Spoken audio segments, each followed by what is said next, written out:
tal? ¿Cómo les va? Vamos a comenzar el curso repasando un poquito algunos conceptos básicos que vamos a necesitar para estequiometría, para la relación de masas que existe en una reacción química. Lo primero que tenemos que recordar y repasar es el concepto de peso molecular. Cada molécula tiene su propio peso que surge de sumar los pesos atómicos de los elementos que están presentes en la molécula.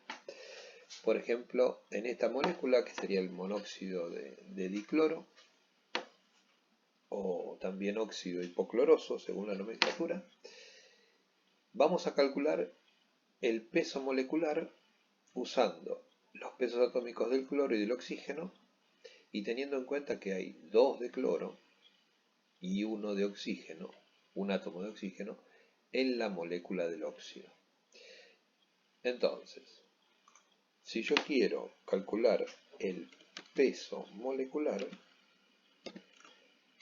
lo que voy a hacer es, primero, tener bien claro las cantidades de átomos de cada elemento.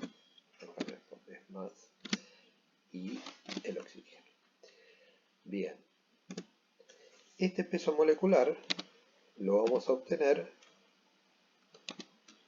reemplazando cada átomo por su peso atómico.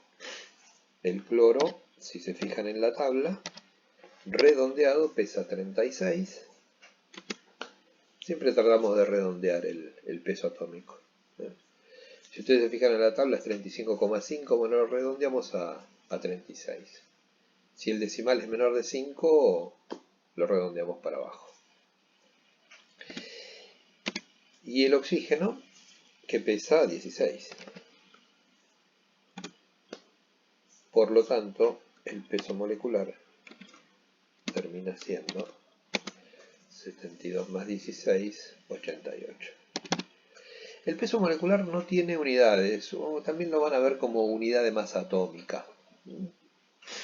Se le puede escribir UMA, o si no se lo puede dejar sin unidad. Ahora bien, si yo este peso atómico lo expreso en gramos,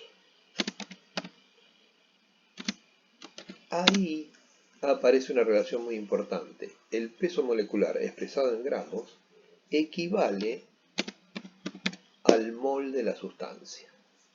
En este caso, 88 gramos representa o equivale a 1 mol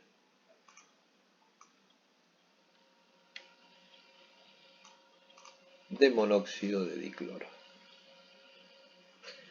Consecuencia, según la molécula que yo esté trabajando,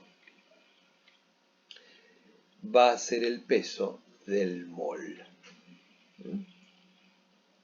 Así que recordemos que un mol expresado en gramos equivale al peso molecular de la sustancia. Vamos a trabajar ahora con este otro compuesto, el ácido sulfúrico. Bueno, en el ácido sulfúrico tengo 2 de hidrógeno más 1 de azufre más 4 de oxígeno. Por lo tanto, este peso molecular va a ser igual a 2 por 1 más 32, que es el peso del azufre, más 4 por 16. ¿Qué nos da esto? Un peso molecular de 98. De nuevo, si yo a este peso molecular lo expreso en gramos, eso equivale a 1 mol. Pero en este caso, ¿un mol de quién? 1 mol de ácido sulfúrico.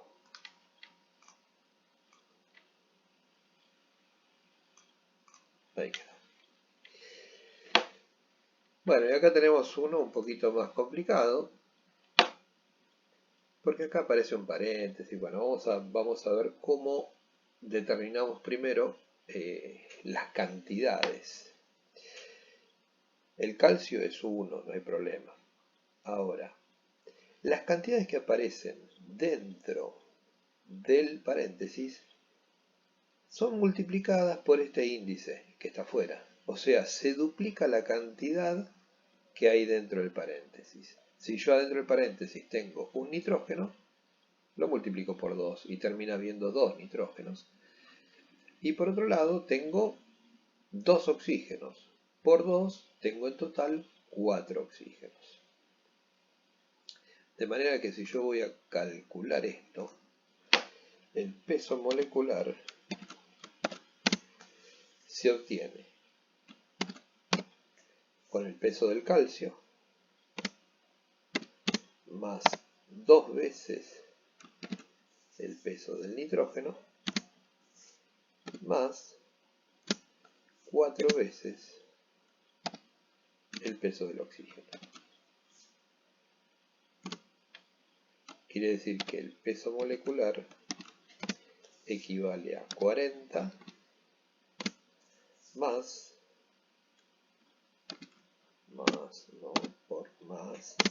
2 por 14, ese sería el peso del nitrógeno, más 4 por 16. Por lo tanto, mi peso molecular termina siendo 68, porque tengo 40 más 28, 68, más 64, 132. Y de nuevo, vengo acá y digo 132 gramos de esta sustancia equivalen a un mol. ¿Un mol de qué? De nuevo, de la sustancia que estamos trabajando, que en este caso es el nitrito de calcio.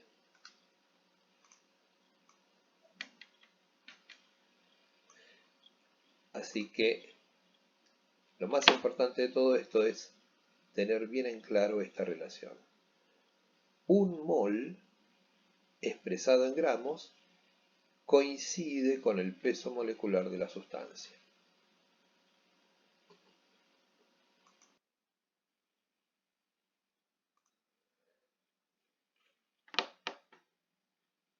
El otro tema que vamos a tener que tener bien aceitado es, para el tema de estequiometría, es el balanceo de las ecuaciones químicas. Hay distintos métodos para balancear. Hoy vamos a recordar el método de tanteo, que es un método intuitivo que sirve para ecuaciones sencillas, pero cuando la ecuación es complicada vamos a tener que recurrir a otros métodos que van a ser parte de la clase que viene. ¿En qué consiste el balanceo de ecuaciones? Recuerden que una ecuación tiene, por un lado, los reactivos y por otro lado, los productos. Cuando yo balanceo una ecuación, tengo que fijarme que las cantidades de átomos a la izquierda de la flecha y a la derecha de la flecha coinciden. Entonces, por ejemplo, si yo veo acá la formulita del óxido de aluminio, me fijo que hay 2 átomos de aluminio. Del otro lado, en el hidróxido de aluminio, aparece un solo átomo de aluminio. Esto está ya por este solo hecho, podemos decir que la ecuación está desbalanceada. ¿Cómo vamos a balancear la ecuación? Con lo que se llaman coeficientes estequiométricos. Son números que ponemos delante de cada sustancia para que las cantidades coincidan. Por ejemplo, nosotros vimos que Si acá hay 2 aluminios y acá tengo uno solo, yo tendría que duplicar la cantidad de aluminios. Es decir, que adelante de esta molécula voy a poner un número 2. Pero, ¿qué problema tiene este 2? Que me está duplicando no solo el aluminio, sino todos los elementos que están formando parte del hidróxido. Entonces, por ejemplo, si yo tenía 3 hidrógenos, ahora al ser duplicados se transforman en 6. Tengo 6 hidrógenos a la derecha y tengo 2 hidrógenos a la izquierda. Por lo tanto, voy a necesitar multiplicar a estos 2 por 3. Me queda analizar si las cantidades de oxígeno también coinciden. Acá tengo 3 oxígenos por 2, son 6. Acá tengo 3 oxígenos y 3 oxígenos de acá son 6. Acá balanceamos la ecuación. A partir de ahí, si la ecuación está balanceada, vamos a cumplir con una ley que se llama ley de Lavoisier, que dice que las masas de reactivos y las masas de productos coinciden. Una forma así muy popular de expresar la ley de Lavoisier es: nada se pierde, todo se transforma. ¿Sí? Estos 2 átomos de aluminio que formaban el óxido, ahora siguen estando, pero formando otra sustancia. Lo mismo con el hidrógeno. El hidrógeno formaba agua. Ahora está el hidrógeno, pero formando otra sustancia. O sea que cuando hay en una ecuación química, no se crean ni se destruyen átomos. Simplemente los átomos cambian de posición, cambian de distribución y forman sustancias distintas. Ahora, ¿cómo verificamos la ley de Lavoisier? Calculando los pesos atómicos, los pesos moleculares.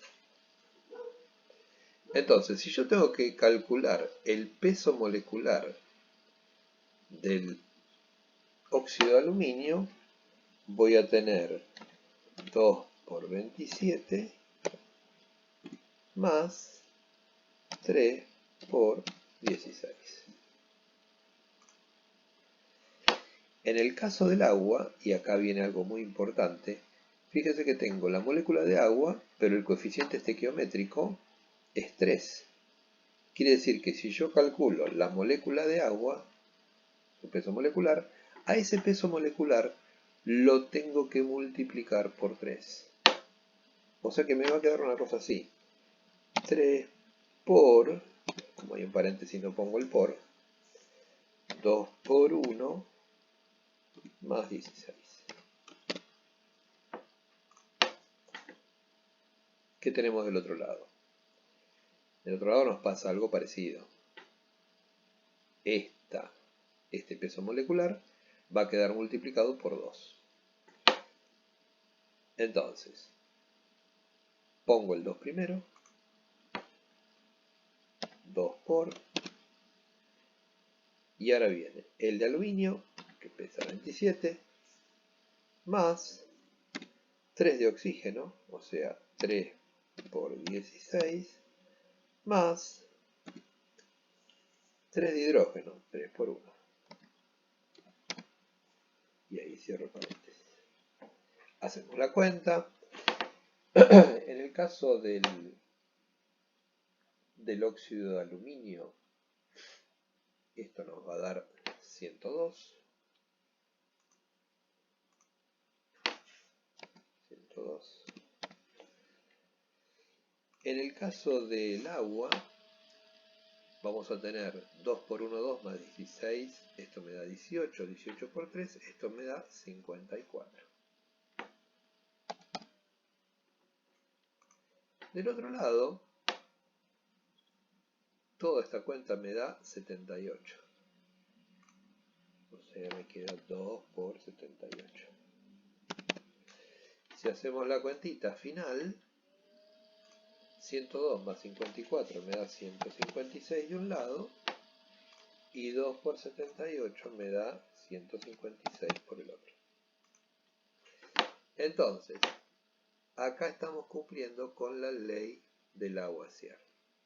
Bueno, yo les tengo preparado un material para que, por un lado, calculen pesos moleculares,